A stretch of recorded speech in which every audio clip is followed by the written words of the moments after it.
Hello, everyone. This is Dave Goulas, president of Easy DC 3PL, and thank you for tuning in to the Beyond Fulfillment podcast, where we spotlight small business owners, entrepreneurs, startup founders, and we have real conversations about their journey, what it's really like, and what they've learned along the way. Thank you and enjoy the show. Hello, everyone, and welcome again to another episode of the Beyond Fulfillment podcast. I'm your host, Dave Goulas of Easy DC 3PL. And this week, my guest is the founder and CEO of CS Recruiting, Charlie Saffro. Welcome, Charlie.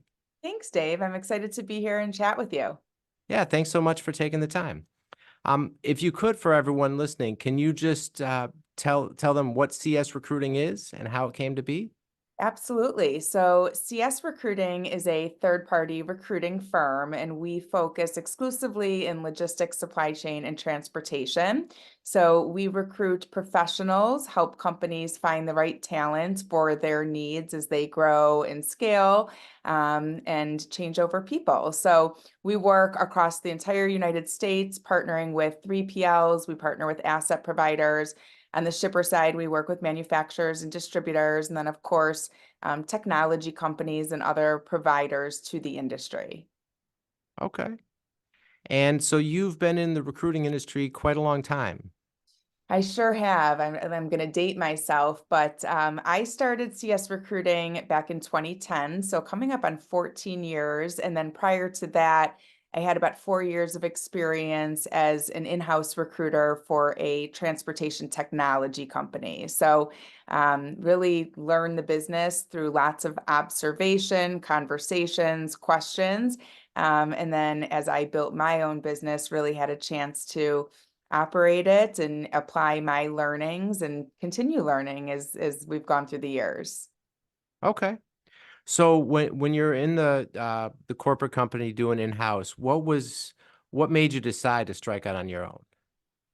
So it wasn't really a decision, and that's probably the most interesting thing about my entrepreneurship journey. I think a lot of entrepreneurs have this vision and they have a business plan and they know how they're going to approach building this dream.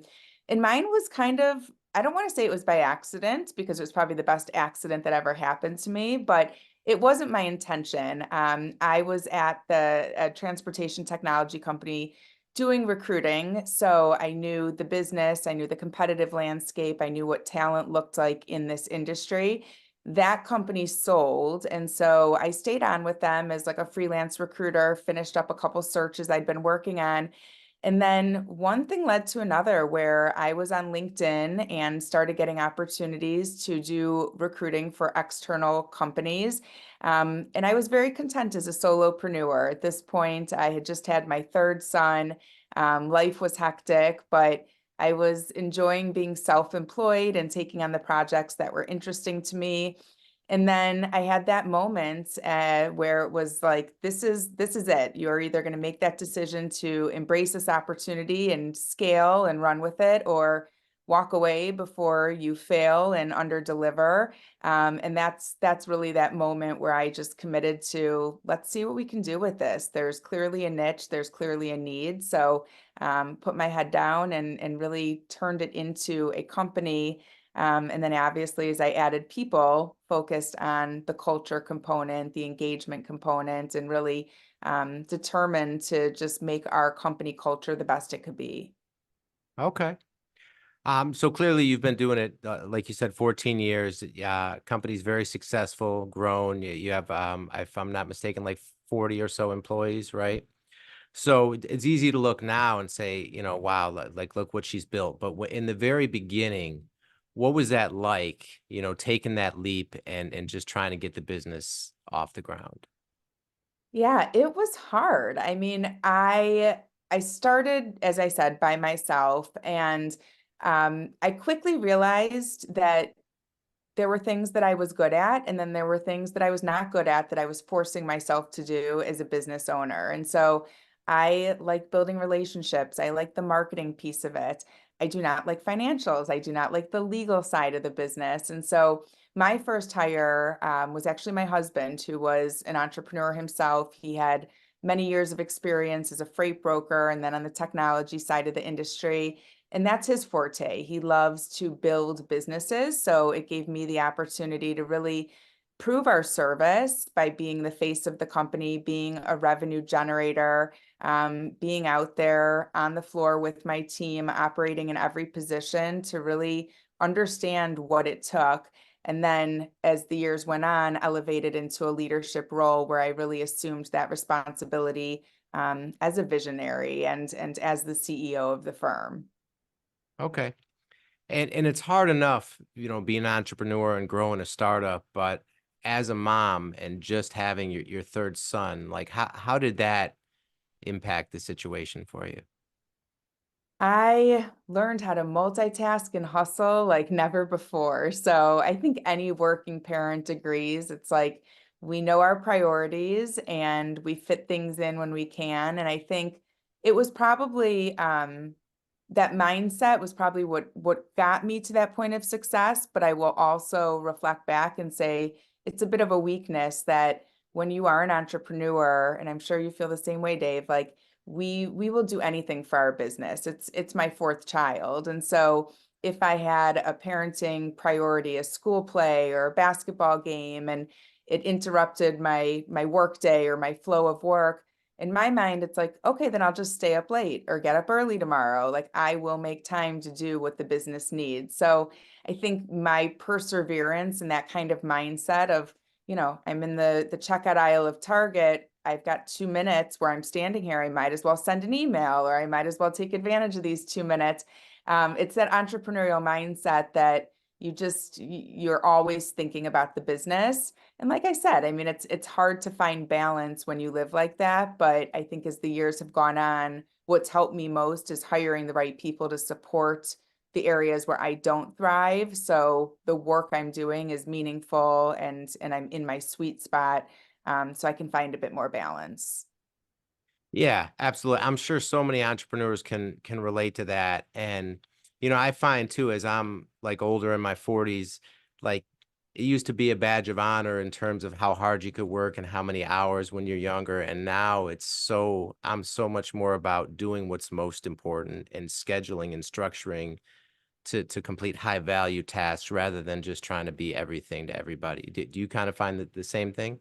I totally agree. And when you frame it up like that and you start to think about what you're capable of and what your time is worth, it really comes into picture. Like this is not, this is what I need to delegate and this is what I actually need to do and lean into your strengths that way.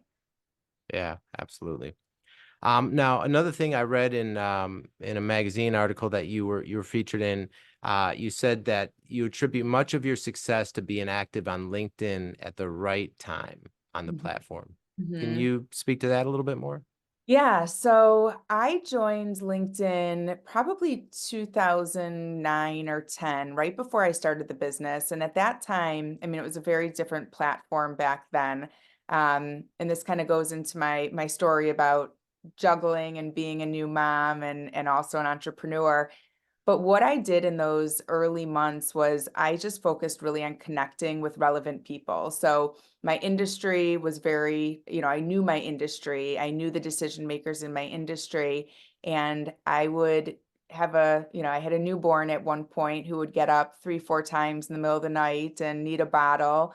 And I would take advantage of that time and I would sit there. And this is going back like maybe I had a flip phone, but I have memories of being on a desktop computer and just connecting with people at 2 in the morning, at 4 in the morning. And like every waking minute that I was up for the baby, I was on LinkedIn to the point that LinkedIn's security team reached out to me and actually they like froze my account for a period of time thinking this is like before AI bots, but thinking I had someone, in the Philippines that was working 24 hours and always on connecting. And I literally had a conversation. I was like, no, this is me. I have your platform open on some device at all times. And it got me to the point where I don't think a lot of people realize this, but you max out your connections on LinkedIn. You can only have 30,000 connections. So I got to the point where I added 30,000 connections and by connecting with people, it drove business. As a recruiter, we're looking for hiring companies, but also job seekers, active or passive job seekers. And so those connections opened up conversations and relationships, and that's really what helped us build our brand and our reputation and drive the business. So it was worth all those 2 a.m. Emails and connection points to get to where I was. Okay. Yeah, and so now you have something like almost 50,000 followers, I think, when I looked the other Yeah. day. Yeah. So maybe 3 years ago, just maybe during the pandemic, I started using LinkedIn a little differently. Like I said, I used it really to connect with people or find decision makers early in my usage. But then for years, like my rep at LinkedIn had told me, you should put content out there. You should engage more with other people's content. And I think that's one thing that, we can so easily say, like, we don't have time to do that. Like, I don't have time for social media during the day if I'm focused on the business. But I started finding my voice about 3 years ago and really advocating for employees, but also using the opportunity to be a thought leader for other leaders when it comes to employee engagement, retention, company culture. And so now my time on LinkedIn is spent engaging with content. So putting content out there, commenting and engaging with other people's content. It's amazing how much I can give and receive on that platform every day just by devoting time to it. Yeah, yeah, absolutely. And I checked out some of your content on LinkedIn, and one thing that struck me as just genius, and it resonated with me, is a commercial you filmed, and Hmm. it's called "We Give a Shit." Hmm. So can you talk about what would that was like? Yeah, so I think that is one thing that has always driven our business and the way we treat our clients and our job seeker candidates, but more importantly, the way we treat the people on our team. And I think the last couple of years, like we're living in this world where people want to say, like, I don't care what people think, or I don't give a shit. And we're the opposite. Like we do care. We do care about the impact we make. We do care about influencing people and providing ideas and, actionable items that can help them move in the right direction. And so that was the basis of that commercial, that our whole team, we give a shit. I mean, it's, some people get offended that we're swearing, but I feel like that is we care. Like we care about the people we work with, and we demonstrate that through the time we commit to them, the effort we put into it. But just thinking about, we go through the motions, especially in the hiring world, of thinking about people as like cogs in a machine, or a warm body, but we're all humans. And when you take the time to get to know people behind their title, that creates that connection. And that's what we care about, is creating that connection and then really helping those people feel seen and heard. So yeah, it was kind of a bold statement to put out there, but I stand behind it. Like we do give a shit. We're not the company that doesn't give a shit about others. We do, and that's what makes us successful. Yeah, and that message too, is so relevant today because with the rise of technology and the social media, and even now the kids, like all my kids, all they know is growing up with social media and all that stuff. So sometimes too, it can, and now with AI, right? Yeah. And the rise of AI, sometimes it can seem like the human touch is sort of lost in all this technological advancement. Is that something you see out there as well? So true. And if you would have told me 10 years ago that we would need to explain in emails that we are a human, like I wouldn't have believed you. But I feel like that is something, I take the time on LinkedIn. Anyone who reaches out to me, I will write back to them, and it's me. It's not my virtual assistant in the Philippines. It's not my AI, tool or widget, but I will say, like, I am a human writing you back. This is not a bot, and I may not be able to connect with you, but I'm going to follow you. I hope you'll follow me, and we can, continue the relationship. So, yeah, I think it's all about just seeing people as humans, and also like being proud to be a human in this world of bots that we're starting to live in. Yeah, yeah, absolutely. Um, Another thing too that that you mentioned is just you've seen a shift towards like the future of work in Mhm. terms of being employers being what's the way you worded it, more humanized and I guess leading with the heart. Is that? Mhm. Yeah, and that, I mean, that ties in so closely to the work we do as recruiters. We have so, we've taken on so many searches over the years where the clients call us and like they need to fill a vacancy. They have a spot on their team that they need to get a warm body in. And the way we think about recruiting is, it's certainly the process of attracting and evaluating talent, but I say that you can't recruit if you can't retain. And I think that that is the bigger message. And the good news is I'm starting to see more leaders embrace that. It's not just about getting that warm body in and then putting them to work and never looking back. It's about nurturing these people, caring for them, engaging with them, investing in them. Those qualities are not only there for that retention piece, but it's all cyclical and they drive back to why people will be interested in your company and joining your team. So um, we're a different type of agency where we're not just looking to work with companies that have a lot of vacancies because of high turnover or people going through the revolving door. We want to work with companies because they know how to take care of their employees.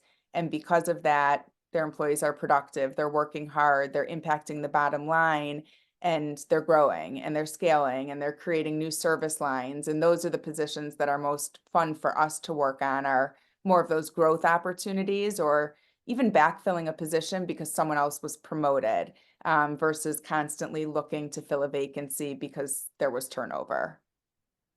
Yeah, and one thing too that we've seen, and it's a big topic now, is more so about who, not how, and it's a like really the right people are the answer. And it's like when you have like a top performer and top talent, someone that has is so meaningful to your business that you have to approach them differently, not just with a cookie cutter type of corporate approach. I mean, are you seeing a shift in that in today's environment with companies being more creative towards what they can do to keep their top talent happy?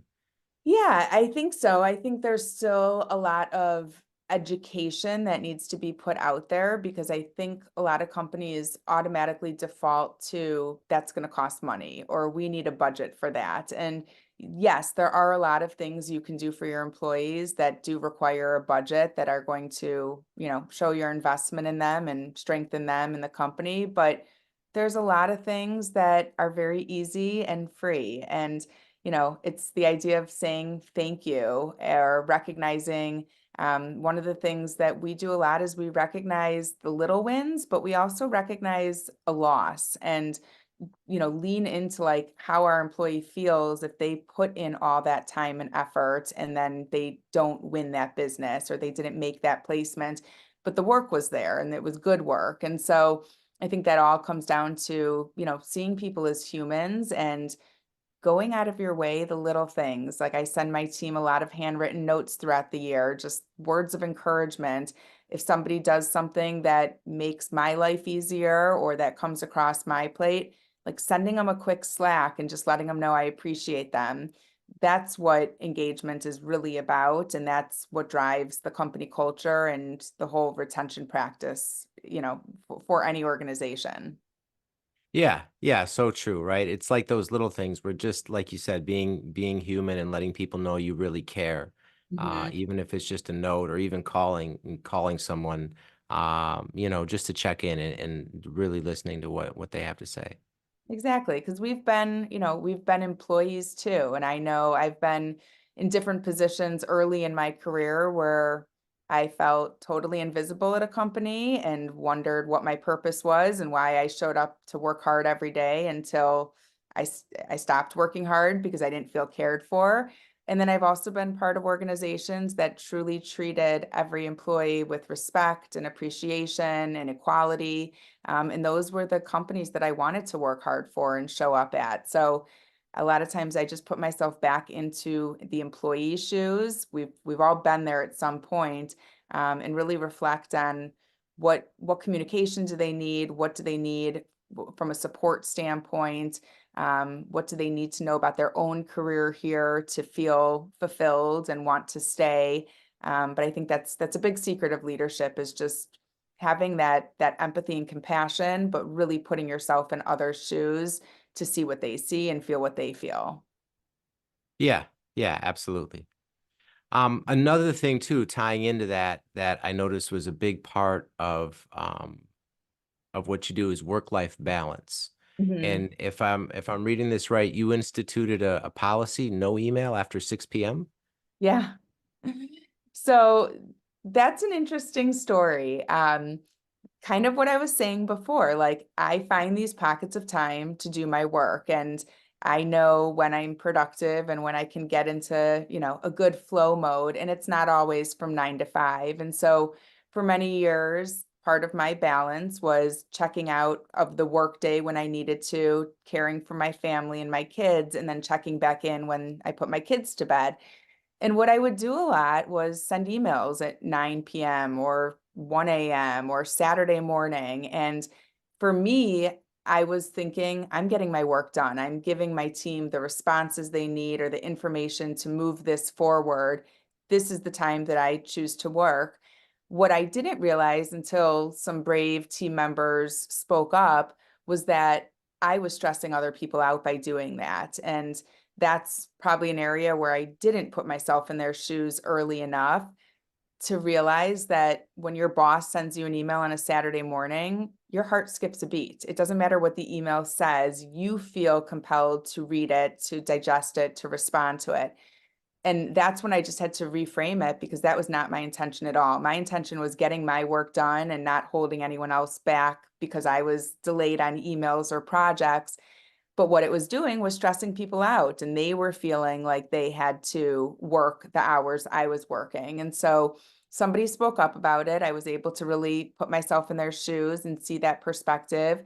And as a company, we created a policy that there are no internal emails from 6 p.m. to 6 a.m. unless it's an absolute emergency. But I can't even think of a situation, maybe 3 times I've prefaced an email like, sorry, this is after hours. I just want to make sure you saw this immediately.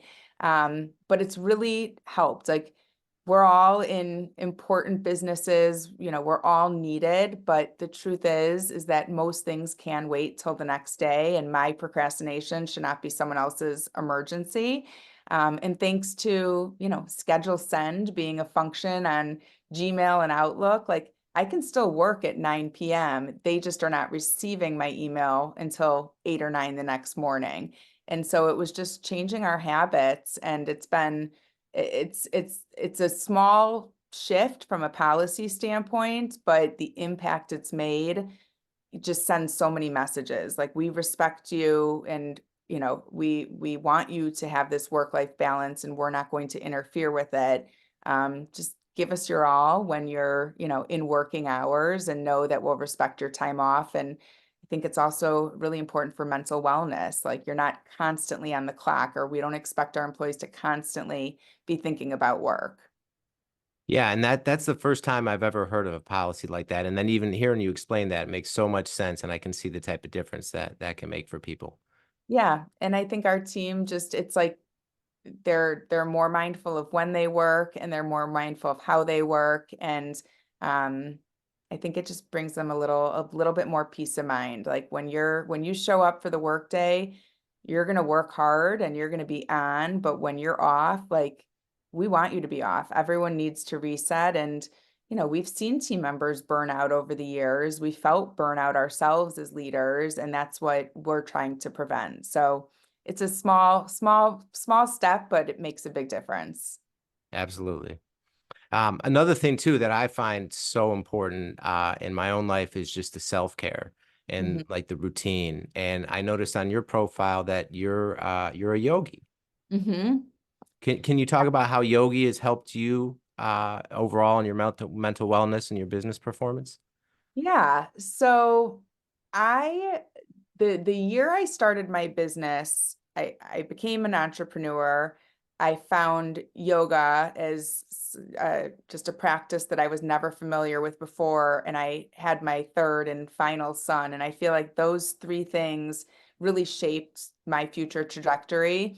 I was a runner before, and I would get up and I would run. And when I reflect back, like I really didn't like running. I did it because I knew it was healthy for me and I wanted to move my body and have some exercise, but I didn't enjoy it. And I always thought yoga was like, for people who like granola and hang out in the woods. And I just didn't associate with that.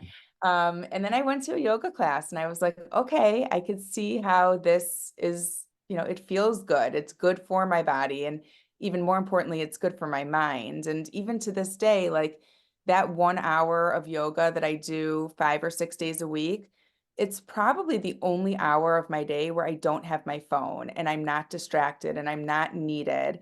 Now, granted, I practice yoga at 6 a.m. usually, so hopefully I wouldn't be needed at that time of day anyway, but it's become like that sacred place. And even though when you're practicing yoga, you're supposed to let the thoughts vanish, it's where I have my best thoughts. It's where I kind of organize my priorities and my problems and think through what my day ahead is going to look like. And so I think yoga then led me to being a daily meditator.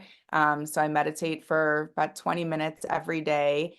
And it's those two small windows that keep me balanced. Like it allows me to go, go, go, knowing that I'll have that rest and that time for me and time to slow down. And I think everyone needs some sort of outlet like that, whether it's exercise or driving around or sitting and watching TV. And like you need that outlet to know that you're going to get that break, that mental break.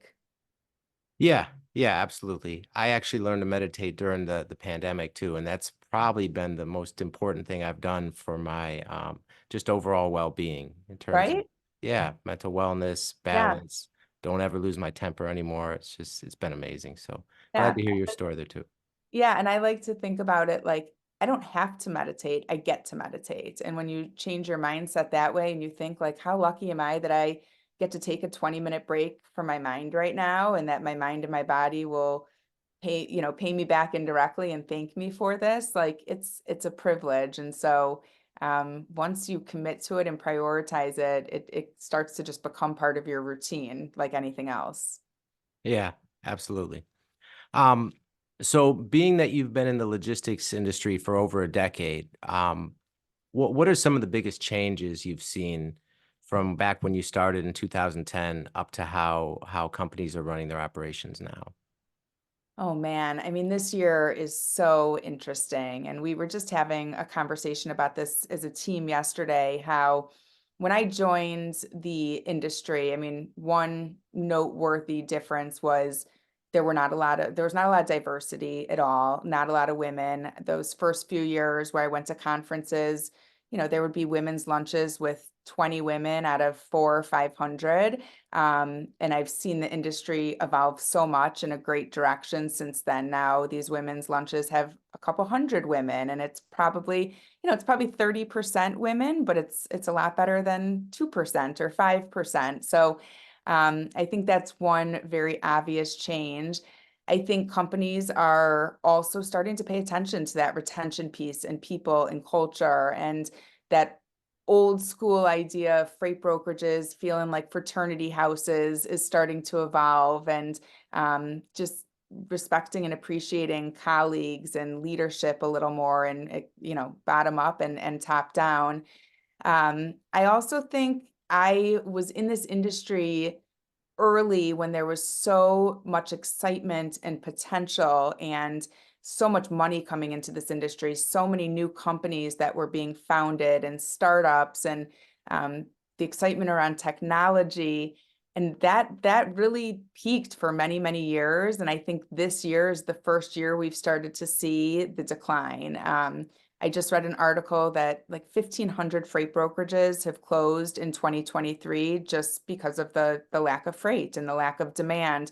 There's a lot less capital coming into the industry right now because supply chain it will always be here, but consumers aren't buying like they used to. And so it's been a really interesting ride. I feel like I've been been in an industry that's gotten so much positive attention and people are so intrigued.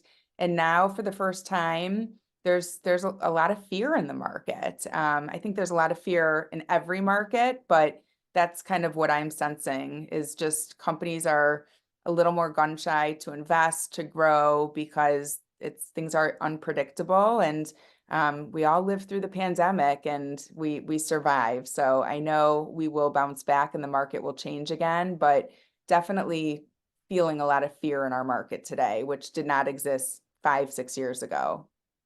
Okay. And so we have 2024 right around the corner. What are some things that you look for and maybe some trends that you see emerging as we head into 2024? And like you said, a lot of uncertainty, a lot of fear in the market. It's obviously an election year too. Yeah. Going to be a very chaotic year, it looks like. What are some things that you see upcoming for logistics? Yeah, we are starting to see companies hire opportunistically again, and that's a great sign. These are usually leadership positions that are created because of growth or even diversification. So, asset-based carriers starting up a brokerage or even a 3PL expanding, that may traditionally offer transportation solutions, expanding into the warehouse and distribution space. So a lot of times when companies make those decisions, they need one really strong leader who has that expertise. And that slowed down for many months, and we're starting to see that come back. So that's exciting. There's been so much trucking capacity this year that we have not had a lot of hiring for operational positions or any carrier sales or capacity type positions.